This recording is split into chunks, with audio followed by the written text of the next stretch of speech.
Capítulo 4. Elemento denso.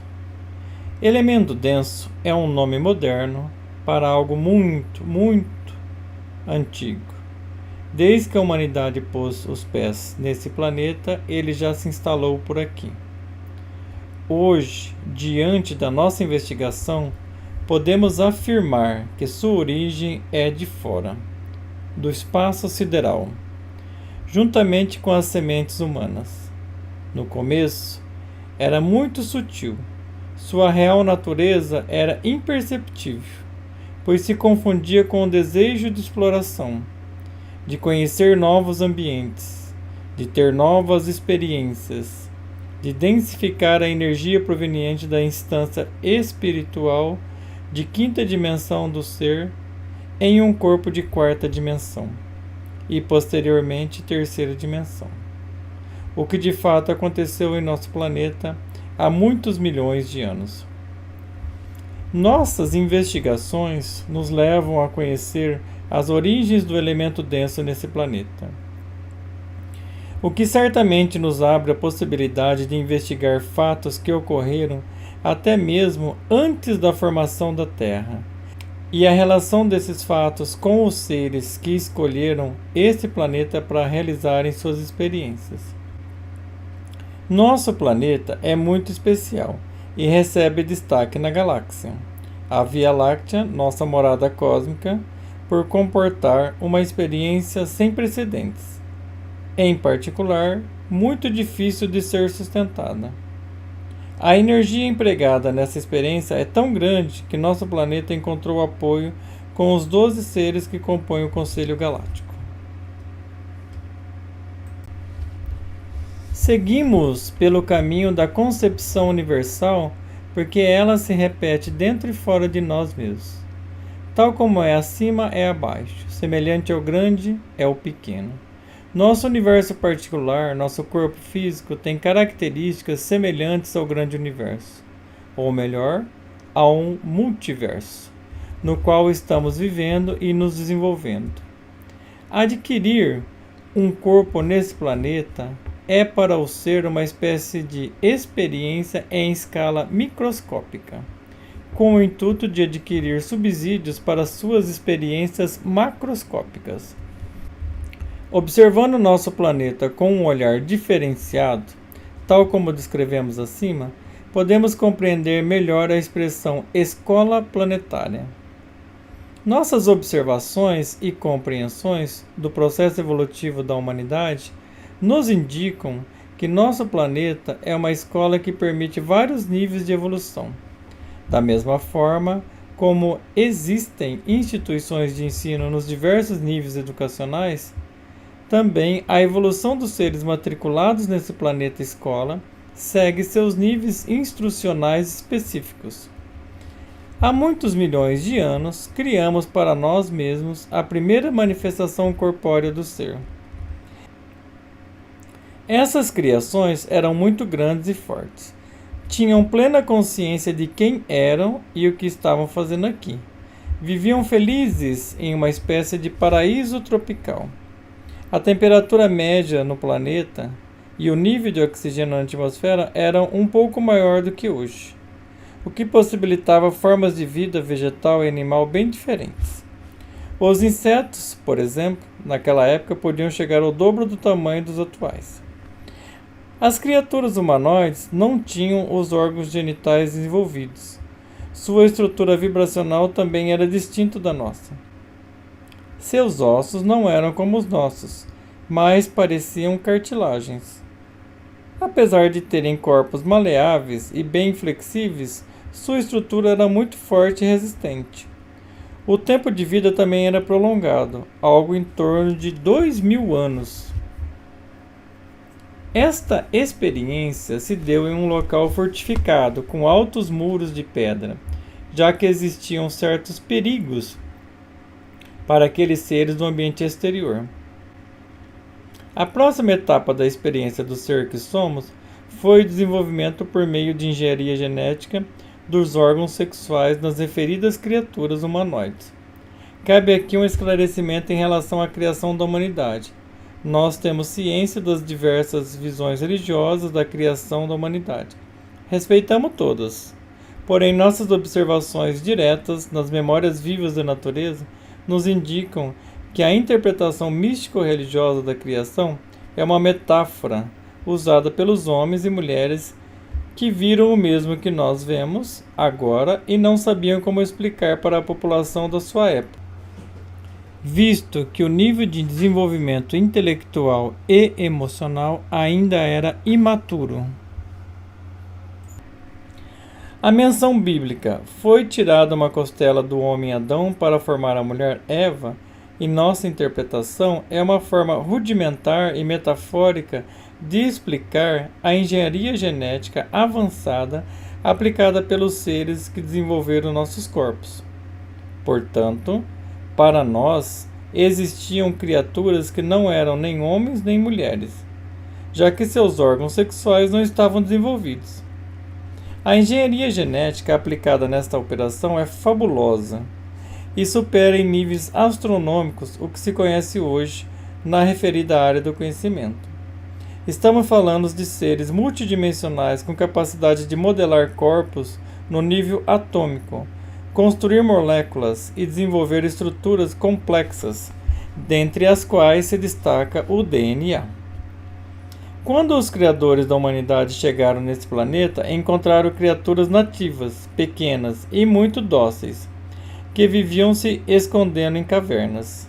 Sua estatura raramente superava os 50 centímetros de altura.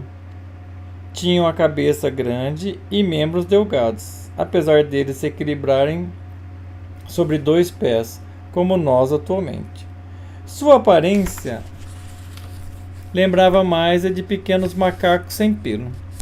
Foram considerados como criaturas inferiores e não eram incomodados nem incomodavam as enormes criaturas humanoides de aproximadamente 5 a 6 metros de altura, criado pelos engenheiros siderais.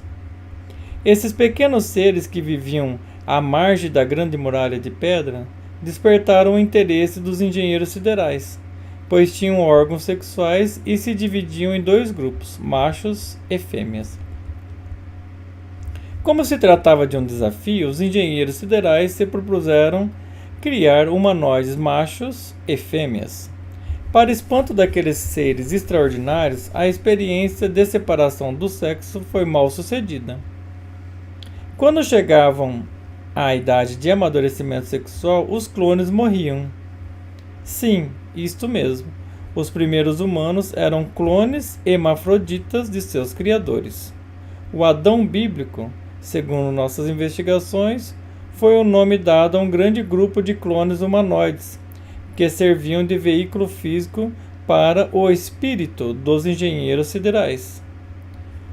Os corpos físicos criados por esse método eram engendrados em 4ª dimensão e conseguiam conter o potencial energético do espírito de 5ª dimensão.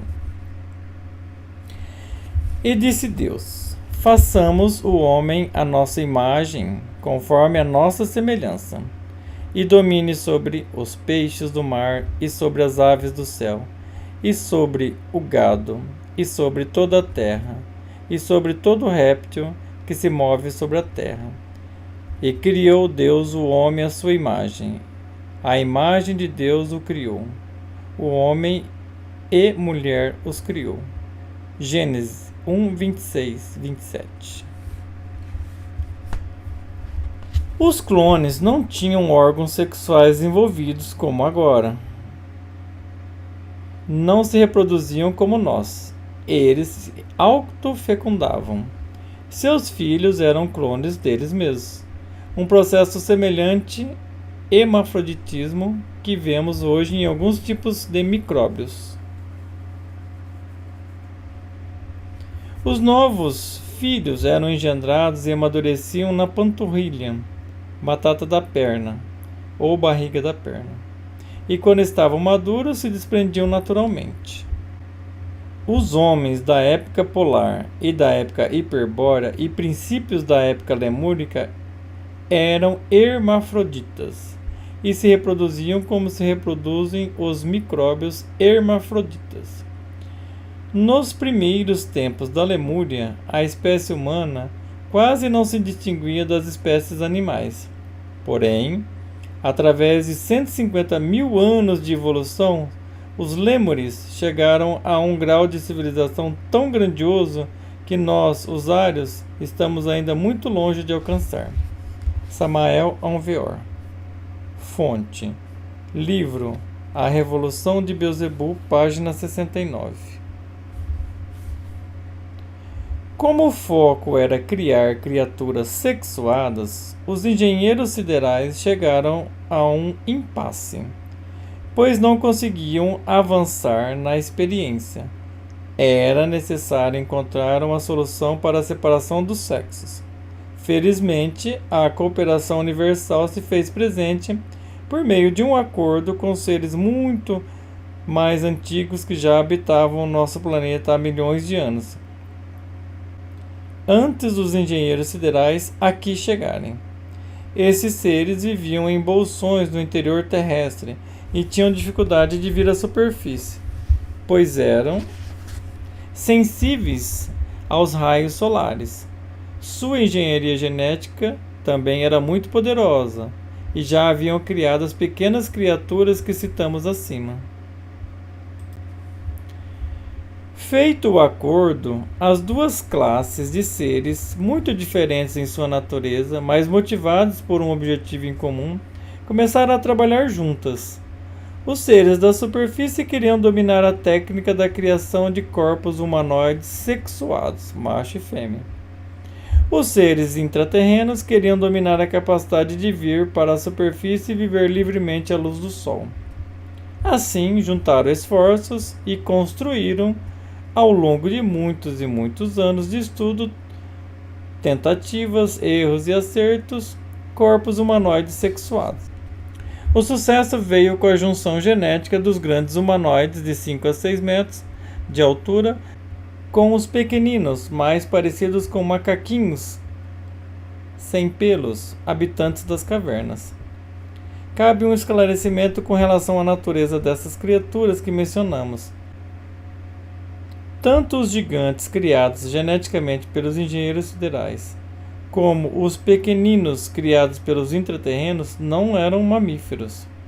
O fato de o humano atual ser mamífero é uma alteração genética bem mais recente, alguns poucos milhões de anos atrás, feita pelos Atlantes, que estudaremos em detalhes em outro capítulo.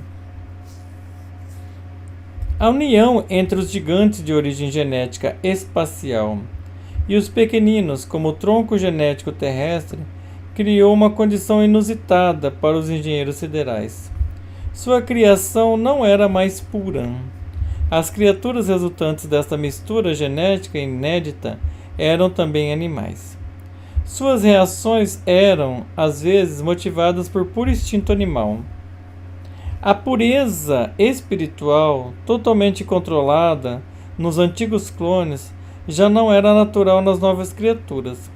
Esta condição, ou seja, a referência de valores e saberes espirituais, entenda também espaciais, precisava ser ensinada e aperfeiçoada ao longo da vida do novo humanoide híbrido, visto que a transferência da semente do ser humanoide masculino para o útero do ser humanoide feminino ainda não estava resolvida. Esclarecemos que os engenheiros siderais são seres com corpos extremamente longevos e vivem em dimensões paralelas à nossa, onde a deterioração de seus corpos praticamente não existe. Este fato explica como eles podem conduzir experiências genéticas tão demoradas. O que para nós são milhares de anos, para eles não passa de um piscar de olhos. Esclarecemos também que esses engenheiros siderais ainda nos observam atentamente e que não deram por concluída sua experiência planetária. Dada as dificuldades e os inúmeros fracassos em fazer a transferência da semente masculina para a matriz feminina, os engenheiros siderais resolveram divulgar a experiência que estavam fazendo nesse planeta e lançaram a questão para toda a comunidade universal. Muitos seres se interessaram pelo que aqui estava acontecendo e vieram ajudar. No entanto, nada mudou, e a solução da equação permanecia um mistério. Mesmo se tratando de seres magníficos, com conhecimentos multidimensionais, que extrapolam muito tudo que conhecemos hoje, o mistério da concepção permanecia. O principal fator era que a semente precisava conseguir transportar e sustentar a vibração da instância espiritual do ser, do corpo humanoide masculino para um corpo humanoide feminino. No entanto, a vibração do espírito era muito forte e desarticulava as moléculas da semente que se deteriorava antes de chegar à matriz feminina. Depois de um longo período de divulgação da experiência terrestre, surgiram seres muito altos e silenciosos, que se prontificaram a construir uma semente capaz de aguentar a vibração do espírito. Esses seres eram e são muito diferentes dos engenheiros siderais e dos intraterrenos. De fato, seres de extraordinária capacidade técnica, seus feitos seriam considerados por nós, humanos atuais, como verdadeiros milagres. Eles têm forma humanoide, a pele parece branca, opaca, a cabeça é grande, boca pequena, nariz e orelhas imperceptíveis. Se destaca um forte brilho em sua testa, indicando o terceiro olho bem desenvolvido. Normalmente se apresentam trajando longas vestes que cobrem do pescoço até os pés e sua vibração tem característica neutra. Por outro lado, a vibração dos intraterrenos tem característica ativa, expansiva. Sua pele tem tom esverdeado e textura grossa. Tem cabeça alongada e chata. 2 olhos com íris verticais, nariz pronunciado, boca grande e orelhas imperceptíveis. Suas roupas são fortes e resistentes, com tons escuros. Já a vibração dos engenheiros siderais tem característica passiva e introspectiva. São os mais semelhantes com nossa aparência atual. Tem corpo muito forte e alto, pele branca, olhos com pupila arredondada, como a nossa, nariz, orelha e boca semelhantes à nossa. Normalmente trajam vestes brancas com detalhes dourados. Foi estabelecido então o acordo de cooperação entre as 3 grandes esferas de seres cósmicos para a criação da semente capaz de transportar o espírito de um corpo humanoide para o outro. Como prometido, os seres altos e silenciosos desenvolveram com perfeição a semente que hoje conhecemos como espermatozoide. Visto do ponto de vista da instância espiritual do ser, o espermatozoide é uma nave que tem capacidade de conter a vibração do espírito e pode ser pilotada ou conduzida por ele. Somente o espírito tem o código de acesso do óvulo, que é previamente estabelecido nas instâncias espirituais antes da concepção. Portanto, somente aquele espermatozoide que tem o código de acesso poderá se introduzir no óvulo e fecundar a matriz. A cada nova geração era necessário ensinar àquela população de humanoides masculinos e femininos que apenas um espermatozoide era suficiente para fecundar a matriz e que esse processo deveria seguir rígidos padrões de conduta baseados em conhecimento espiritual, espacial, com inclusive acompanhamento de um mestre instrutor durante o ato sexual. Esta condição de procriação era muito especial e altamente espiritualizada. A sociedade humanoide daquela época seguia rígidos padrões de comportamento, o que dava a ela extrema beleza espiritual, longevidade e condições de autoconsciência extraordinárias. Todos os 12 sentidos estavam despertos e podiam ser usados livremente. Hoje usamos apenas 5: tato, olfato, visão, paladar e audição. Essa condição durou por milhares de anos, porém o lado animal do DNA, vindo da população local dos seres pequeninos que viviam nas antigas cavernas, começou a se pronunciar cada vez mais. Para aquelas criaturas rústicas e instintivas, não havia sentido em uma concepção espiritualizada. Esta conduta instintiva dominou a mente humanoide e seduziu alguns seres a abandonar a grande cidade de pedra construída como abrigo para aquela comunidade. Aqueles que queriam sair da cidade não eram impedidos, pois os arquitetos espirituais dessa grande trama cósmica sabiam desta possibilidade e estavam especialmente interessados nos resultados do que viria a seguir. Os mestres que conduziam e ainda conduzem a experiência humana têm plena consciência da lei da recorrência e de como ela atua nos mundos do grande universo. Por esse motivo, existia, à época, a possibilidade das nefastas consequências da antiga Terra-Lua retornar e se materializar novamente.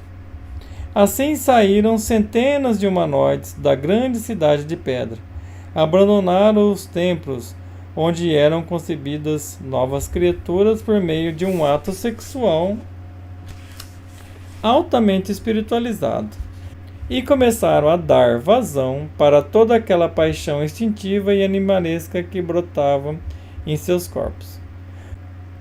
Como consequência dessa vazão instintiva, eles foram abandonando as regras e normas dos mestres espirituais da grande cidade de pedra e esquecendo seus ensinamentos. Por fim, abandonaram a última característica que os diferenciava dos animais, o ato sexual espiritualizado, que conduzia à concepção de uma nova criança na matriz feminina por meio de apenas um espermatozoide.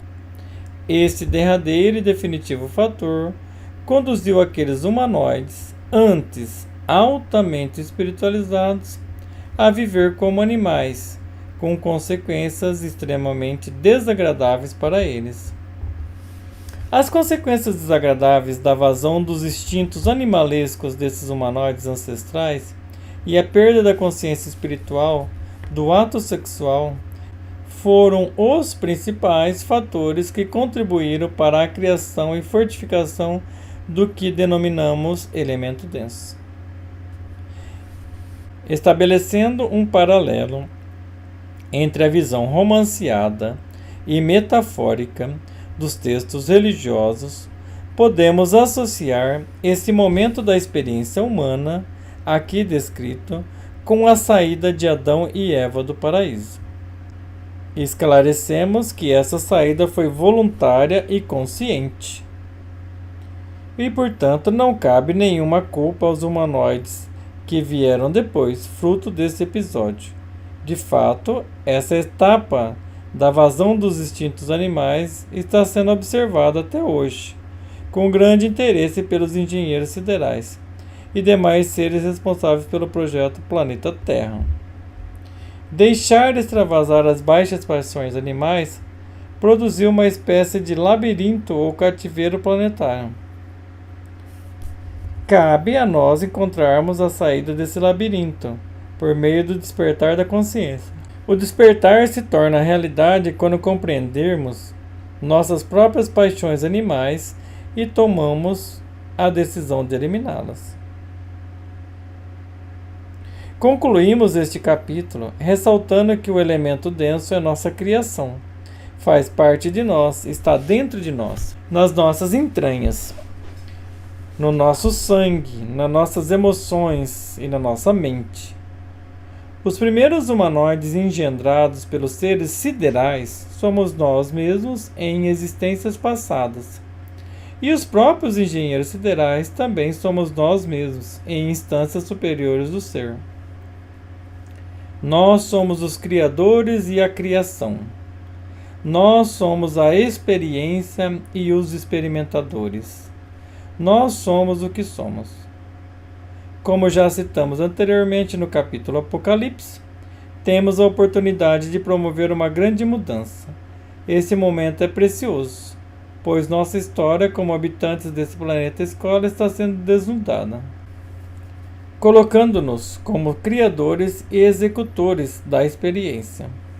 Seria o momento de concluirmos essa etapa? Fazer o balanço geral dos resultados e propor novos desafios? Considerando que, ao liberar nossos instintos animalescos em um passado distante, perdemos o controle do experimento e nos deixamos levar por nossas criações e suas nefastas consequências, seria o momento de retomar as rédeas da experiência, assumindo quem somos realmente e deixar de nos comportar como vítimas das circunstâncias? Sendo o elemento denso fruto de uma tendência animalesca ancestral, seria possível que nós mesmos, assumindo simultaneamente nossa parte animal e nossa parte espiritual, equacionássemos uma solução para o equilíbrio dessas duas realidades distintas que hoje habitam dentro de nós, mescladas em nosso DNA?